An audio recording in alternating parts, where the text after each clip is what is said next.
transgender, a person whose personal identity/gender does not correspond with their birth sex. What is the trans experience like? What is it like to look in the mirror and feel the profound dysphoria that comes from not looking like your true self? Are trans rights human rights? Or are transgender people really just confused or mentally ill people struggling to make sense of the binary world? Hi, I'm Lau, and today I'm going to be spending the day with my transgender friends. Welcome our lovely guests. We have Max, Kaden, and Elle. And I am your host, Lau, back again asking some questions. So let's start off with, what is your gender identity and what pronouns do you prefer? Hi, I'm a girl. And what pronouns do you prefer and which pronouns do you not use? Only use she, her pronouns. Nice, nice.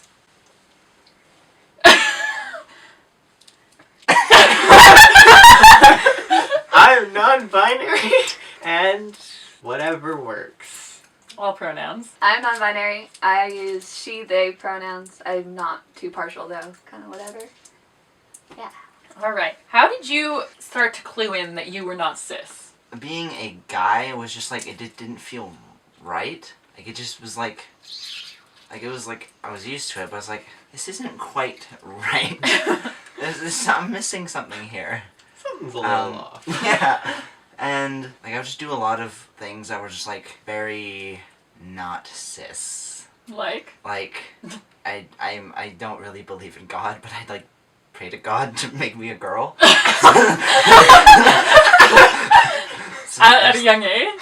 Yeah, like 12 or like 11. That's not very cis.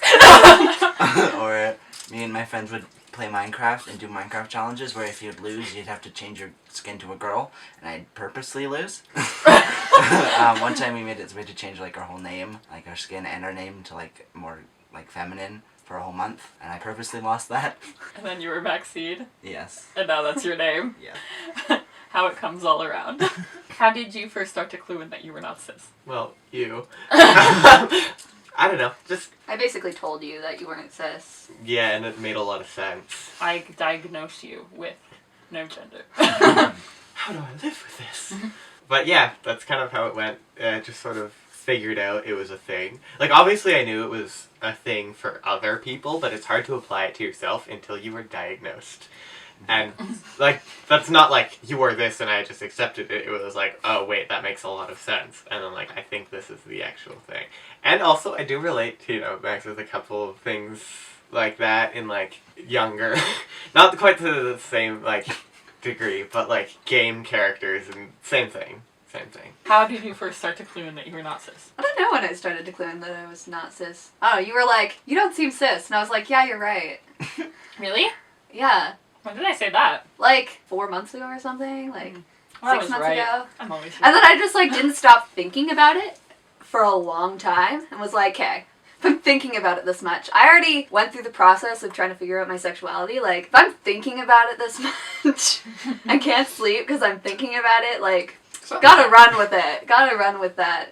Yeah, no, I'm not cis. And then as I acknowledged it, it became more prevalent. I was like, oh, yeah, that's why boobs look disgusting to me, on me. Really? Yeah. Boobs look disgusting to you Not guys? always. No, not on other people. Other people's boobs are very nice.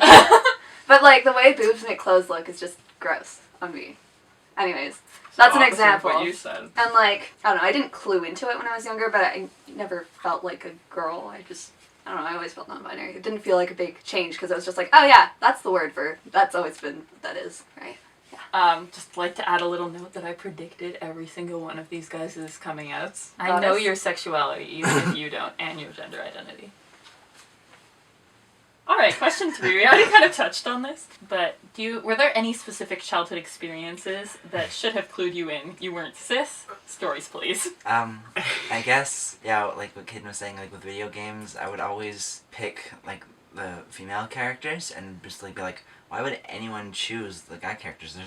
They look gross. And like The clothes thing. Yeah, the clothes thing. They always just like walked so stupidly.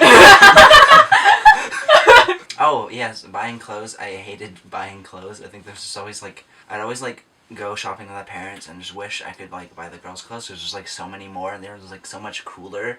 The guys' clothes were so lame.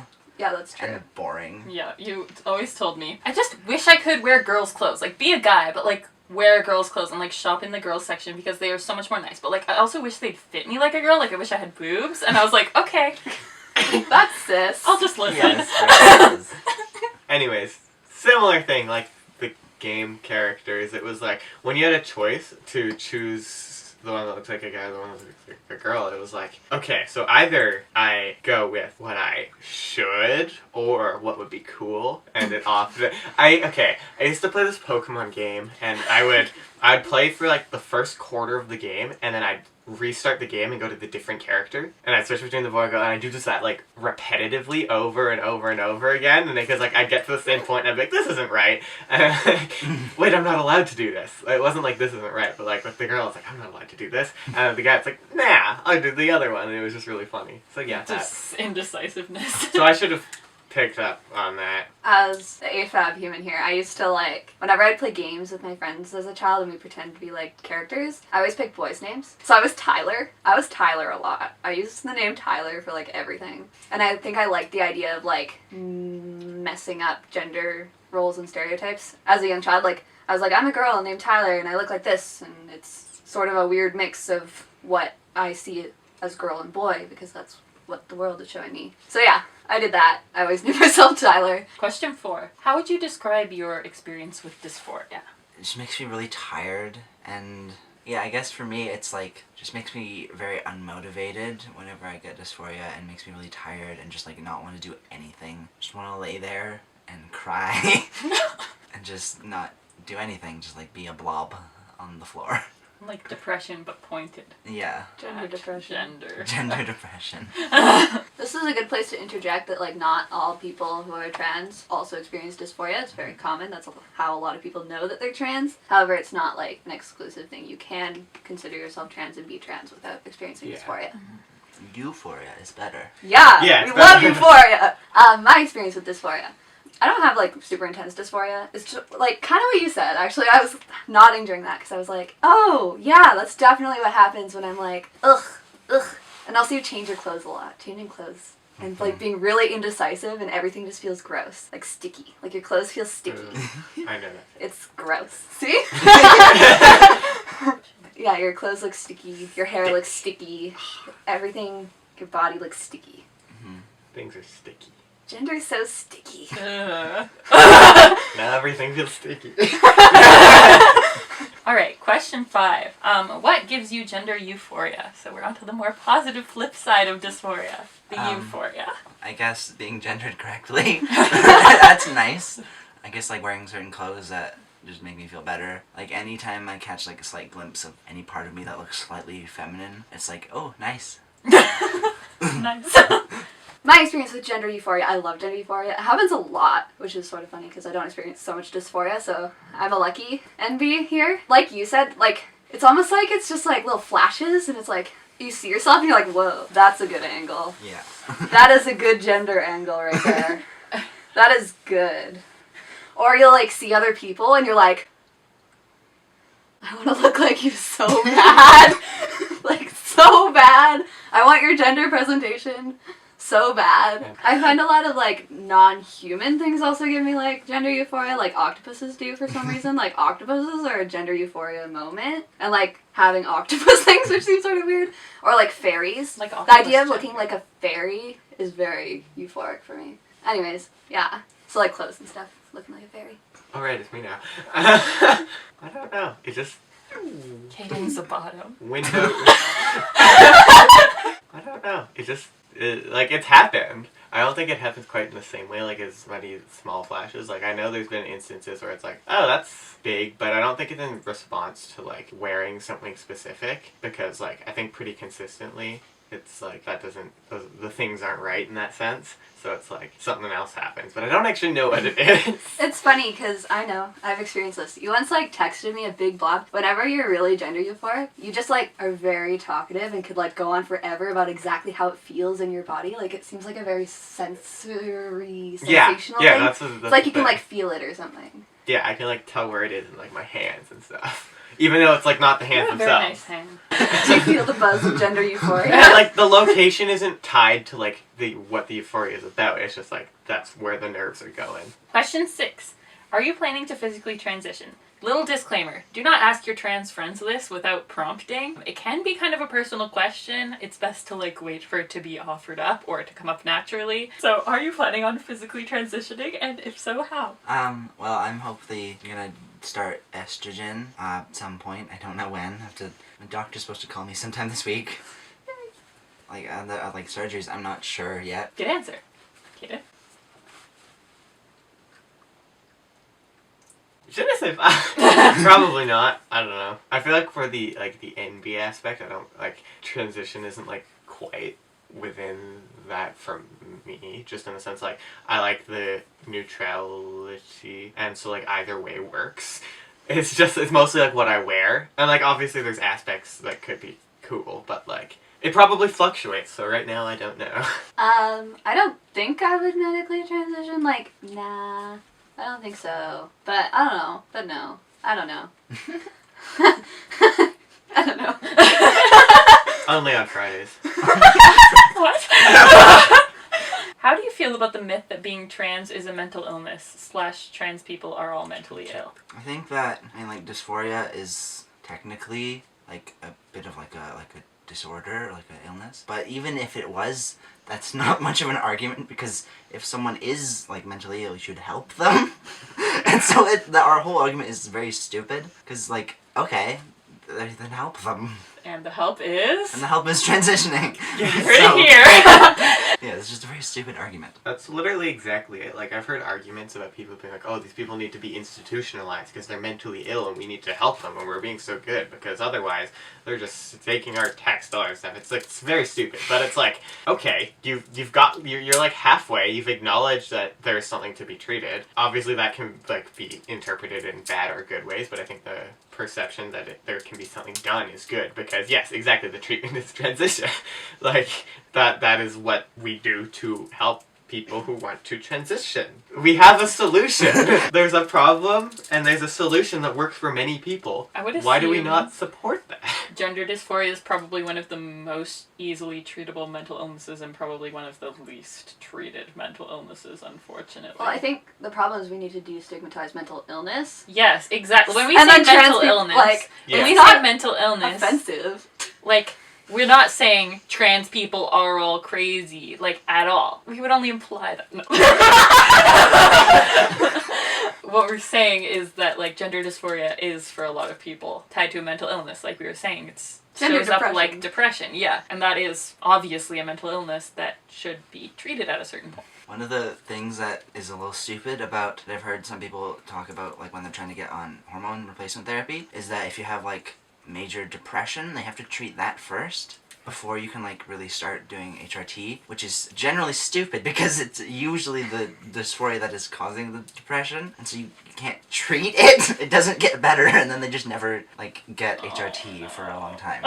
So That's yeah, so bad. it doesn't even matter. Like, we just have to help people. Yeah. Help trans people. Yeah. I'd Like- say disproportionately a lot of gay people are mentally ill. Yeah. Now this question's a bit difficult, I think, to answer. But if you could have been born cis, i.e. born in the right body, so like you would have been born in a girl's body, you would have been born in an intersex body, would you have? Yeah. Yeah. See, for me, because like I have a lot of friends that I probably would not have if I had been born like a cis girl. When I would pray to God, I carefully crafted it. It was like as if it was like a genie who was like gonna like take any slight interpretation wrong and make it bad. So I'd always like say like I want to have been born a girl, but have every single thing be exactly the same except for the fact that I was born a girl and different clothes and stuff. Because I know that my life probably would have been much different had I been born a girl and born like in a cis girl body. I would have completely different friends, probably different hobbies, and different interests that I don't want to lose necessarily. But also like it sucks. Yeah. So I don't know. It's difficult. I probably What wouldn't if we have been hadn't born. have dated? That wouldn't have been Says the so lesbian. Yeah, I don't know if that would have stopped you. This is my girlfriend I've been talking about, by the way. Aw, that was such That was was really so good. touching. Oh my gosh. Yeah. I guess intersex can look a lot of different ways. I don't know like what intersex matches my gender identity. Like I don't really align with a particular biology, I guess. Which is funny because I still am dysphoric minorly about my biology. So that doesn't really make sense. But like, yeah, non-binary is a funky way to be because it's Groovy. it's so groovy.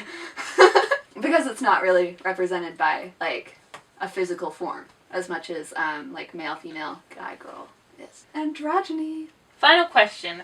What is your favorite thing about not being cis / being in this wonderful community? It kind of forces you to learn more about yourself and know yourself better than cis people, I guess. Because like you know, I guess exactly what you want for your body and kind of like how you prefer and just like more about yourself internally. I don't know. I guess it could be fun to troll people. I don't know. I know my friend, he's trans and he gaslighted his coworker into thinking he was cis, like a cis guy. There's those sorts of fun things. We love gaslighting people in this community. I'm not even part of the community. My pronouns are she, her. No one asked. Sorry, Laurel. What's your gender identity, Laurel? She, her. I identify as pronouns. I think it's so funny when people say that. I identify as he, him. And I'm like, That's really? That just isn't Yeah, correct. that's I just mean, like, I know what you language mean. that you use. Or, like, I know what you mean, like- but that's not a gender, I don't think. I mean, maybe it is now. Or someone would be like, I will never date anyone who uses pronouns. It's like I, you, he, she, they. you just cannot refer to anybody. It. You can't even be like third person. It's just like They. And don't even use like you or me or I or Like, you it. only use the name. You could just, okay, if you could don't just want to use date their someone who uses pronouns, you just can't date anybody. Good luck. aromantic. You have become aromantic.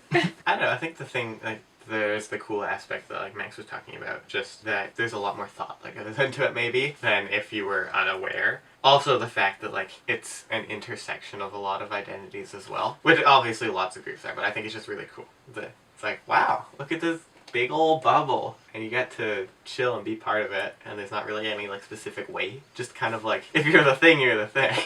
If you're You ain't cis. yeah. There's no wrong way to be trans. And I think it's just like a really big group in that sense when we have like such a rigid binary. Like the moment you're outside of it, there's just like very big community that's like everybody. I don't know why being trans is like rare when like anything other than boy or girl, as well as anybody who is boy or girl but not the one they were born. All like that seems like it should be the majority. Yeah, like I wonder how many people, like, if they knew the word and were more comfortable and like transgenderism wasn't as weird to a lot of people, like how many people would identify as like demigender. Like, yeah, I was raised as a girl and I feel like a partial connection to it, but like, Probably a lot. yeah. I think- I first read the like definition of demigender, was like, isn't everybody like that? I kind of thought that too. Yeah. I've read that one too. Yeah. I also like there's been a really big resurgence of people using like they pronouns as well as like she theys, he theys, and I think a lot of people think that it's a trend.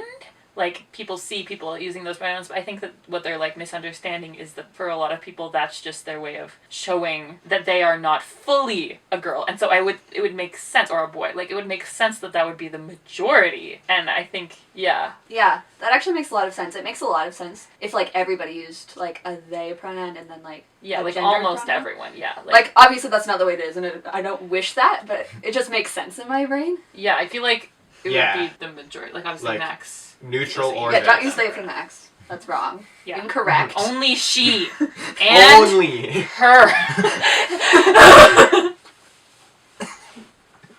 Ain't she beautiful? Slay queen. But yeah, I have a lot to say about like using gendered pronouns when you're like non-binary, like me. I use she pronouns, her pronouns. I like those pronouns. Most people call me by those pronouns. I think they sound nice. Like, Yeah. I don't know, I don't associate pronouns with gender, because why would I? I mean, I get it, some people do, but I do not. So using she, her pronouns for me, just, I like the sound. She. Her. I like it It better reminds than me of him. the neurodivergence view and She does gender sound thing. good. Yeah. Like not quite associating it with the concept. It's a societal construct using Abstract pronouns. art. Yeah, using pronouns to identify such a big concept of identity. Yeah. Like they're just little words. Yeah. Yeah. And like I use like when I put my pronouns places in bios and such, I use she they because I feel like it's the best representation of my gender identity. Like not because I actually care that much about the pronouns. Yeah, because you're a female presenting non-binary person. Yeah. I get that a lot. Getting Like a call the from my doctor. Oh my gosh! Wait, it's happening right now. The thing we predicted. all right. Let's get you on some Emacs! Have fun with the estrogen. Don't snort it. Hi, trans friends. Kaden had to leave, but this is the end of our video. And if you didn't already notice, our intro was a little bit of a parody of Anthony Padilla. We all really like him.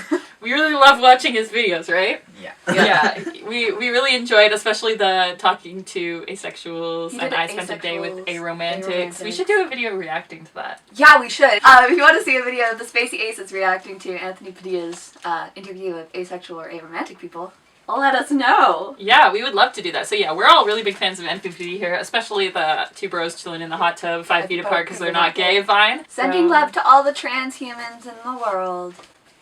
hope that you get gendered correctly this holiday season. We love your genders. We love you. We'll be your parents if you need different ones. They're the best lesbian moms. They just got me a binder Yeah. for Christmas. Yeah.